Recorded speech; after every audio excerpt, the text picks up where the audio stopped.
guys. Week whatever of coronavirus. I barely even know what day it is. But I just wanted to give an update and just sort of provide an insight into what just happened to me at Whole Foods, and why I think this is growing increasingly problematic, just the measures that are being taken in regards to the coronavirus stipulations. Okay, so just a bit of background first and foremost. Right off of the bat, you all that have been following me know that I have been saying that there is something weird about this COVID-19. And it was just really my gut instincts off the bat that led me to believe that the rhetoric was not adding up. I travel, for those of you that don't know, I travel up to 5 days a week. On a slow week, I travel 3 days a week, but usually 5 days a week is regular for me, all around the nation, doing events, shaking hands. I basically live in an airport, have an insane amount of miles that I hope I will be able to use one day. So when the coronavirus outbreak happened, outbreak meaning the media outbreak, when people started increasing the rhetoric and saying that they were going to start shutting down cities, I was on the road. I was in Florida for my Blexit event, and I had a full week ahead of me of more events in 2 events in California, 1 event in Houston, and 1 event in Northern California.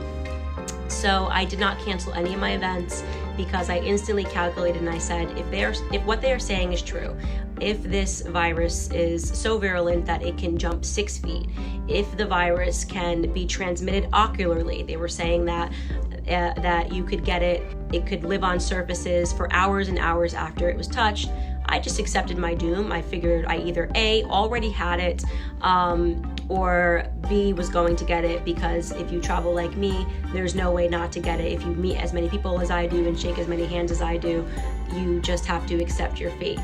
But, in my gut, I did not exactly think that this was going to be the thing that took out humanity. Maybe it's because we are promised an apocalypse once a month. Climate change, Soleimani was supposed to be World War III, the internet was supposed to be over with the, I forgot what those restrictions were that they said the internet will never be the same, and then everything was fine. And I just felt like this was going to be one of those things that was really hyped up and did not measure up to what all of the media members were saying. Again, actually, let me just foremost shout out the media members that have been calm in their rhetoric. Laura Ingraham has been asking the right questions from the beginning. Sean Hannity has been asking the right questions from the beginning. Rush Limbaugh has been asking the right questions from the beginning, as has Tucker Carlson, not in the beginning, but he's now starting to say that some of these lockdowns and procedures that are growing increasingly more tyrannical are not making much sense. And if you have not just sort of looked around and said, this is weird, you might be a person that can be easily led on by the media, or you must be very invested in the media and watching a lot of hours of it, because this is just not making sense. We were told that it was going to grow exponentially, and at the time that they first started telling us these predictions, nobody had changed their habits. In a nation of 330 million people, it is impossible to get everybody to change their habits. For those of you that are Game of Thrones fans like I am, there's a scene in the last season where Jon Snow and Daenerys Targaryen literally have to bring the zombies, they're not zombies, but the walkers, to the feet of Cersei Lannister, because they know that unless she sees the dead thing in front of her coming to life, she's not going to believe what lays beyond the wall.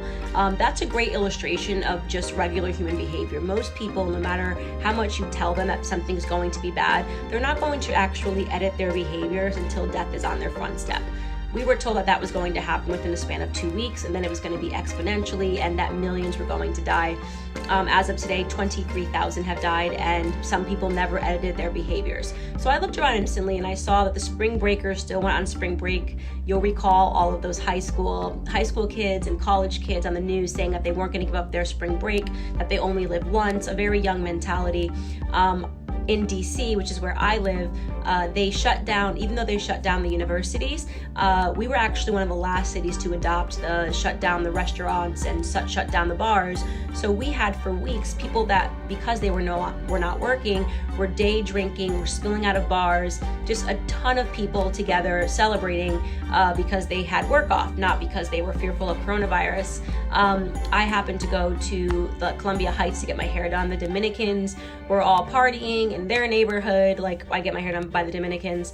And so I just did a common sense calculation and said, if this thing is as bad as they say it is, DC is going to get hit really hard in a couple of weeks because nobody's paying attention and nobody cares. But again, my gut, I said, I'm not going to wear a mask. I'm not going to change my behaviors because if nothing else, I'm a believer that if 95% of people are fine after they get it, it's probably best to get the virus and be done with it. I probably have already had the virus, just considering how much I travel, because it's being exposed to germs is actually a good thing. Obviously, we know how this ends. The numbers just didn't match. And this is the most interesting number to me in all of this. So we, again, a nation of 330 million plus people. We have 23,000 deaths. Out of those 23,000 deaths, over 10,000 of them are in New York City. That's strange. There's a lot of people that don't live in New York City, a lot of people that have been partying, a lot of kids that went on spring break. Why are almost half of the deaths concentrated in New York City? I get that New York City is a busy city. I lived there for 8 years. I was born in New York. But I can tell you that more than 1 million people fled immediately as soon as this outbreak happened and the doom and gloom predictions came. They went to their summer homes, they went to their friends' homes, they went to their family homes. Manhattan is really a city of transplants. The people that actually live in Manhattan and grew up in Manhattan, almost all of them have houses somewhere else because it's an incredibly expensive city to live in. So we know that Manhattan people pretty much fled, yet almost half of all of the deaths that we have in this country are concentrated to a city that, even when everybody is in the city, has about 7.5 million people. So that is already sort of remarkable, right? Well, shouldn't there be, there's a dense city, what about, San Francisco? What about Chicago and all of these other cities? Why aren't we seeing that same level of an outbreak happening? So I said, let me just pay attention to DC. Let me look at my eyes. I'm one of those people that believes that in many cases, as society becomes more and more technologically advanced, we've abandoned our gut instinct and our instincts in general. We rely on the media to tell us how we should feel, as opposed to just kind of going outside and seeing if things are real. It was the same thing in terms of police brutality. We saw the media every day say that there was this epidemic of black men getting shot. If you were a black American in 2016, you would have been scared to see a police officer because we really thought it was an epidemic. But again, me relying on my instincts didn't really add up to my experiences with police officers over the year. Went and looked at the statistics, and the statistics didn't match the hype. And it turned out that in all of 2016, just 16 unarmed black men were shot and killed by police officers, and police officers were 18.5 times more likely to get shot by a black man than the other way around. And that more white men were shot and killed unarmed by police officers that year, as were more Hispanic men. So that instinct that I have, I tend to follow it and not really invest so much in the media hype, especially when it seems like it's the same media members that are hyping it that have been hyping every other promised apocalypse. As I mentioned earlier, net neutrality, when you see those same players in place, you should just, put your antennas up, not tinfoil hats, but antennas, to just say, all right, well, it should be very soon for us to see these outbreaks. Of course, it hasn't happened. DC is a particularly interesting area because today, as of today, there have been 69 COVID-19 deaths. 69, that is it. Of all of this year, Washington, D.C., a city of many transplants, a city of people that are passing in and out all the time because we've got Congress and politicians, and they're always on the road. You would just think that this would be a bigger hub. We have had no instances of hospitals being overwhelmed. 69 deaths, that's really low. Way more people have died of the flu, okay? So let me give you just Whole Foods, what happened. the first couple of weeks, Whole Foods was open for business. The next week, they instituted putting down these pads that said, please keep your social distance. So when you were in the market, you had to have when you were in line to pay at checkout, you had to keep a distance of 6 feet. Remember, it spreads 6 feet from individuals. And I thought, okay, still not making much sense to me, but we're all walking around the market, but apparently once we're in line, we need to be 6 feet apart. Then the following week, they upped it again. And I'm one of those people that recycles bags at Whole Foods. And they had a new policy, which went into effect last week, which said that we had to pack our own bags. Made very little sense because I actually was then closer to the person that was working at Whole Foods because I had to be next to the bags in order to pack it and next to the products. But again, none of these increasingly erratic policies need to make sense. They just need to do something so that the people who are under tinfoil hats, people that do think that we're going to lose millions of Americans to this, feel comfortable because action is being taken, even if that action makes absolutely no sense. So today, mind you, I'm one of those people that goes to Whole Foods every other day. Sometimes every day. Might sound a little excessive, but I live very close to Whole Foods and I like to buy meat fresh and I love to cook. So I just will get inspired walking down the aisles, deciding what I want to get. I did no hoarding. I don't do mass buying ever. I buy what I need. And I have just lived my life normally and bought what was needed for 1 night, 2 nights, and then gone back when I decided what I wanted to eat the next day. That is just how I live. I am not a panicked person about this.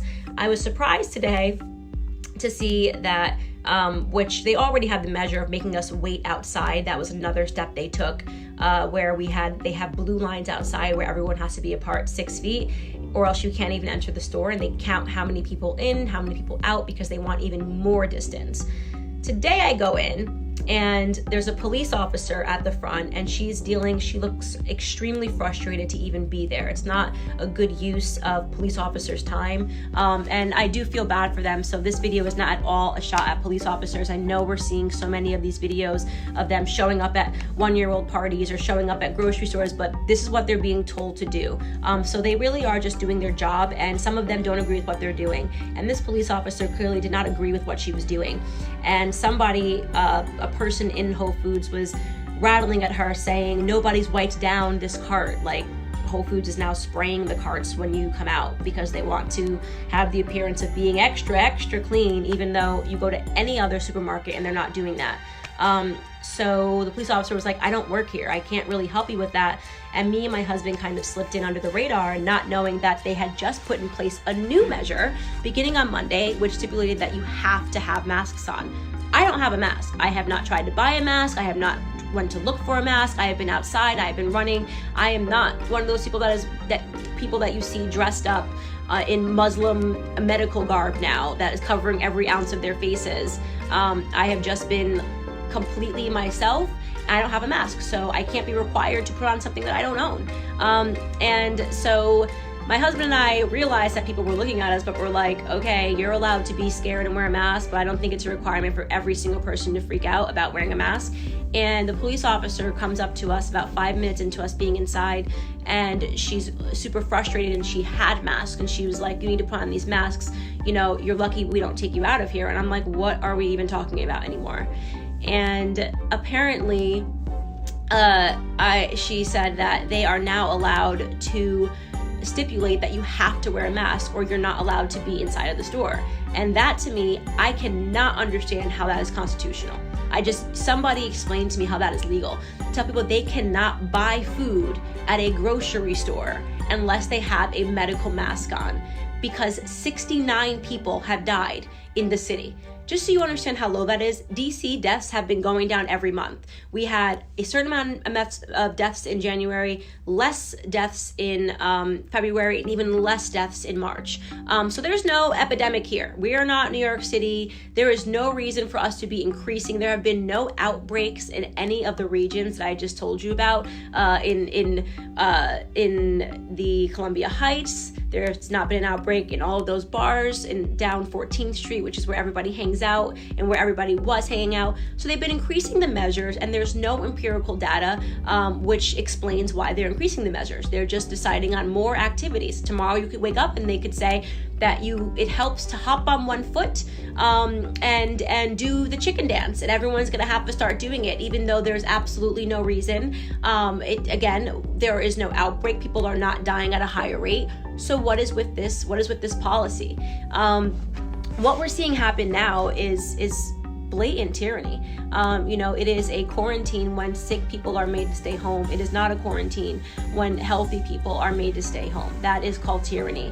We are not being allowed our right to provide for our families. We are not being allowed our freedoms to go and to provide for our families. If we want to walk into a grocery store, we are being told what we have to wear. This is not normal. This actually makes no sense. And again, as I said, I go to different supermarkets. They're not doing this at all of them. They're not doing this at Harris Teeter on the other side of town. They aren't practicing any of these measures. But police officers said because the mayor put in place the policy that everyone has to wear a mask, they're just doing it. They're now enforcing it. No questions asked by the citizens of why. And we were pretty much like Sweden here in DC in terms of how low the death count has been and how slow the measures are that we've taken. So why are we increasingly allowing more absurd policies when we are seeing that outside of New York City, there just have not been that many deaths? You take out New York City, why doesn't Trump, if we're talking about a solution, why don't we say keep New York City locked down and let the rest of us get back to work? Why don't we say if you're terrified and you don't want people to go back to work, you stay home? How about you stay home? How about you wear a mask? How about you order your food online? Why don't you stay home if you're scared? Why do I have to stay home because you're scared? Oh, don't give me the nonsense about the hospitals being they're overflowed nowhere but in Manhattan, where they have been overflowed for the last 10 years, okay? So, and they've even said that they're seeing less patients. So why don't you stay home? If you're watching this and you're going, we need to be responsible, why don't you stay under your tinfoil hat, okay? Stay in your house, stock up on toilet paper, and let the rest of us get to work? That is my question. I don't know that we're going to get an answer to all of this, but I do know that we're going to start seeing more than protests. We're going to start seeing riots soon if we are not allowed to go back to work and do what we do every single day. This is not the America that I grew up in. This is not the America that I ever want to live in. And neither should you if you really are a person that is pro-freedom.